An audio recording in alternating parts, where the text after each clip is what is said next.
ओम नमो भगवते वासुदेवाय. भगवान संकर्षणांचं म्हणजेच अनंतांचं वर्णन चालू आहे.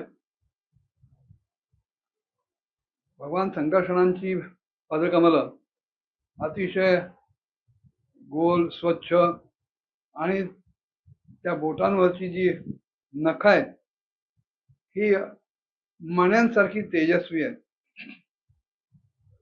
त्यांच्यासमोर जेव्हा अन्य मुख्य असे भक्त आणि अनेक नागराज अनन्य भक्तिभावानं त्यांना नमस्कार करतात पायाकडे बघून, तेव्हा त्या पायाच्या नखमण्यांमध्ये भगवंताचं अतिशय सुंदर असं मुखकमल त्यांना दिसतं आणि आनंदानं त्यांचं अंतःकरण अतिशय भरून वाहतं.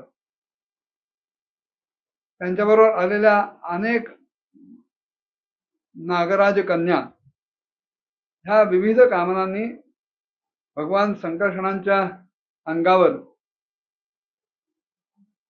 चांदीचा स्तंभ शोभावा अशा त्यांच्या भुजांवर, दंडांवर अर्गजा, चंदन, कुंकुम इत्यादी गोष्टींचा लेप करतात आणि त्यावेळेला या भगवंताच्या अंगस्पर्शानं त्यांचं चित्त मथित होतं, घुसळलं जातं आणि हृदयामध्ये कामाचा संचार होतो. आणि असा कामाचा संचार झाला की मग ह्या राजकन्या मदविह्वल अशा नेत्रांनी आणि प्रेम मदानं मुजित अशा भगवंताच्या मुखारवंदाकडे सलज्ज भावानं न्याहाळत असतात. असे हे अनंत गुणांचं आगर असलेले आदिदेव भगवान अनंत म्हणजे संकर्षण हे आपल्या अमर्ष म्हणजे असहनशीलता आणि रोष यांचा वेग आवरून धरत तिथल्या सगळ्या लोकांच्या कल्याणासाठी विराजमान झालेले आहेत, अस्तित्वात आहेत.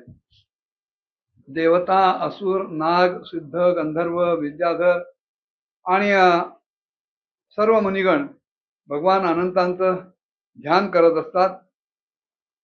त्यांचे डोळे नित्य निरंतर प्रेममदानं आनंदित झालेले असतात, चंचल असतात, विव्हळ असतात आणि अतिशय गोड अशा आपल्या वाणीनं आपले पार्षद आणि देवता संघ यांना ते संतुष्ट करत असतात. भगवान संकर्षणांच्या अंगावर नील वस्त्र आहे, कानामध्ये एकच कुंडल चमकत राहतं आणि त्याचप्रमाणे त्यांचा अतिशय सुंदर असा हात नांगराच्या मुठीवर ठेवलेला असतो. उदार लीलामय असे भगवान संकर्षण गळ्यामध्ये वैजयंतीमाला धारण करून असतात की जणू काही इंद्राच्या ऐरावताच्या गळ्यात पडणारी सुवर्णाची जी शृंखला आहे तशासारखं तिचं तेज असतं. त्या सुवर्ण शृंखलेचं तेज कदाचित कमी पडेल, फिकट होईल, पण भगवान संकर्षणांच्या गळ्यातली जी वैजयंती माला आहे तिची कांती कधीही कमी होत नाही, फिकट पडत नाही आणि नवीन तुळशीचा गंध अतिशय त्यातला मध पिऊन उन्मत्त होणारे भृंगे हे ज्याप्रमाणे गोड असा गुंजारव करतात तसे भृंगे ह्या संकर्षणांच्या वैजयंती मालेच्या भोवती गुंजारव करत असतात आणि त्यांची शोभा वाढवत असतात. परीक्षिता, अशा प्रकारे भगवान अनंत ज्यांनी त्यांचं महात्म्य गायलाय, ऐकलंय, त्यांचं ध्यान धरलेलं आहे, अशा मुमुक्षु लोकांच्या हृदयामध्ये ते आविर्भूत होतात आणि त्यांच्या ठिकाणची अनादिकालीन अशी जी कर्मवासना युक्त सत्व रज आणि तमोगुणात्मक अविद्यामयी हृदय ग्रंथी आहे, त्या ग्रंथीचं छेदन हे करत असतात. भगवान संकर्षणांच्या गुणांचं वर्णन करत असताना ब्रह्मदेवांचे पुत्र भगवान नारद तुंबरू इत्यादी गंधर्वांच्या बरोबर ब्रह्मदेवांच्या सभेमध्ये गायन करत होते. आणि ते गायन करत असताना ते म्हणाले, उत्पत्ती स्थिती लय हे तवोस्य कल्पाः सत्वाच्या प्रकृतिगुणा यदीक्षयासन यद्रूपम ध्रुवमकृतम यदेकमात्मन नानाधात कथम ह वेद तस्य वर्तम. की ज्यांची दृष्टी पडताच जगताची उत्पत्ती स्थिती आणि प्रलय ह्यांना कारणीभूत होणारे सत्वादी प्राकृतिक गुण आपापल्या कार्यामध्ये समर्थ होतात. ज्यांचं स्वरूप हे ध्रुव आहे, अनंत आहे आणि अकृत आहे म्हणजे अनादी आहे, त्याचप्रमाणे जे एकटे असून सुद्धा ह्या नानात्मक प्रपंचाला आपल्यामध्ये धारण करून असतात, त्या भगवान संकर्षणांच्या तत्वाचं यथार्थपणे कोणाला कसं बरं ज्ञान हवं.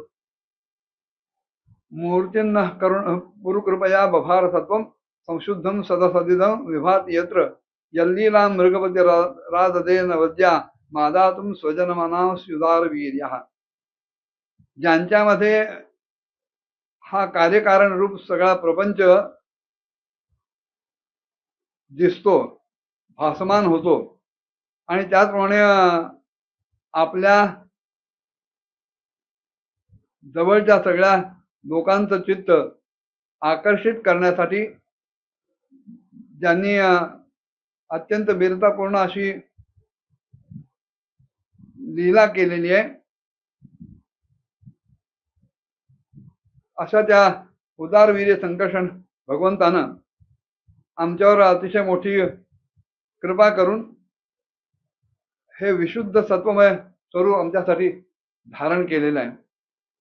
यन्नाम श्रुत मनो कीर्तयेत अकस्मात आर्तो वा यदि पतित प्रलंबनाद्वा हंत्यम ह सपदी नृणाम अशेषमन्यम कंशेषात भगवत आश्रयेन मुमुक्षुः. देवर्षी नारद म्हणायला लागले की ज्यांच्याबद्दल ऐकल्यामुळं किंवा ऐकवल्यामुळं कोणीही पीडित अथवा पतित पुरुष अचानक किंवा हसत खेळत सुद्धा त्यांचं नामोच्चारण करतो, तो अन्य इतर पुरुषांना सुद्धा पापातून मुक्त करतो.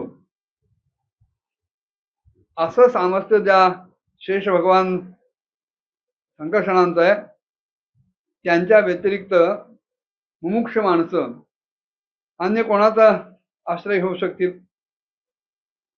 मोझन्यर्पित म्हणवत सहस्र मोझनो भूगोलम सगिरी सरित समुद्र सत्वम आनंत्याद निमित्त विक्रमस्य भूम्नः को वीर्याण्यधिगणयेत सहस्र जीवा.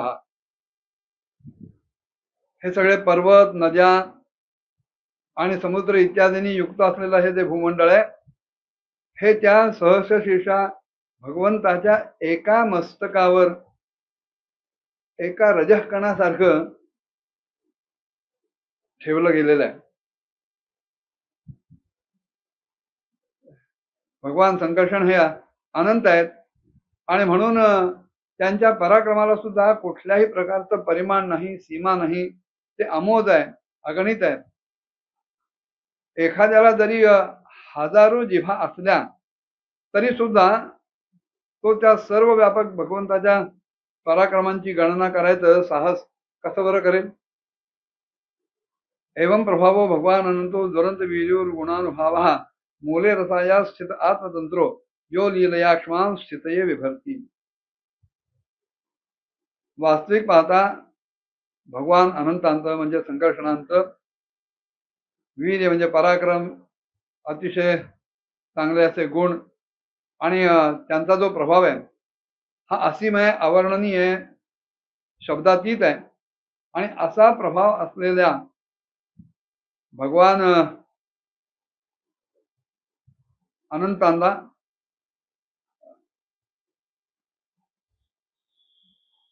ही रसातळाच्या मुळातच असलेली आपल्या महिम्यानं महात्म्यानं स्थित असलेली स्थिती स्वतंत्र आहे आणि संपूर्ण लोकांच्या स्थितीसाठी अत्यंत लीलेनं त्यांनी ह्या पृथ्वीला धारण केलेली आहे. शुकमहामुनी राजाला सांगतात, राजा, भोगांची कामना करणाऱ्या पुरुषांना आपल्या कर्मानुसार प्राप्त होणारी भगवंतानं रचलेली ही जी नाना प्रकारची गती आहे, हिचं मी माझ्या गुरूंच्या मुखातून ज्याप्रमाणे ऐकलंय त्याप्रमाणे तुला वर्णन करून सांगितलं.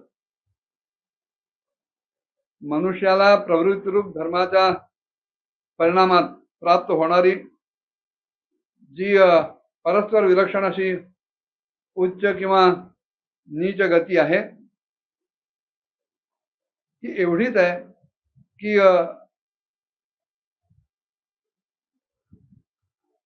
जी मी आतापर्यंत तुला सांगितली.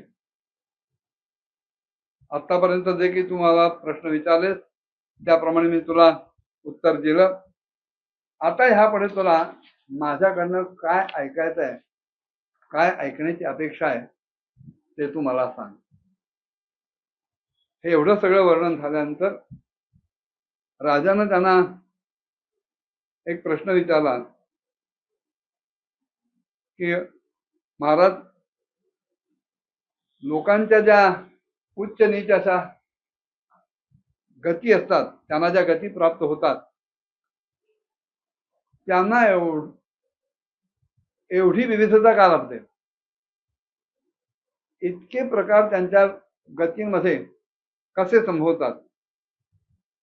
तेव्हा शुकमहामुनी म्हणाले की राजा, माणसं जी कर्म करतात ती 3 प्रकारची असतात, सात्विक, राजस आणि तामस. आणि त्याचप्रमाणे त्यांच्या कर्मामागच्या श्रद्धा सुद्धा ह्या वेगवेगळ्या असतात. त्यामुळे स्वभावातलं अंतर आणि श्रद्धांमधला फरक याच्यामुळं त्यांच्या कर्माची गती सुद्धा सदैव भिन्न भिन्न प्रकारची होते आणि त्याच्यामध्ये कमी जास्त होऊन, न्यूनाधिक्य होऊन ह्या सगळ्या गती सगळ्या प्रकारच्या कर्मकर्त्यांना प्राप्त होत असतात. अशाच प्रकारे निषिद्ध कर्म रूप पाप करणाऱ्यांची सुद्धा त्यांची श्रद्धा असमान असल्यामुळं त्यांना त्या त्या कर्माचं समान फळ मिळत नाही. पुण्यकर्मातही फळ समान नसतं आणि पापकर्मातही फळ समान मिळत नाही. म्हणून अनादि अशा अविद्येला वश होऊन कामनापूर्वक केलेली जी ती निषिद्ध कर्म आहेत, त्याच्या परिणामांमध्ये सुद्धा हजारो प्रकारच्या नारकी गती जीवाला मिळत असतात. आता त्यात सगळ्याच मी तुला सविस्तर असं वर्णन करून सांगतो. असं म्हणून शुकमहामुनी राजाला सांगणार तेवढ्यात राजाने आणखीन एक त्यांना प्रश्न विचारला. तो काय होता पुढच्या भागात बघूया. ओम नमो भगवते वासुदेवाय.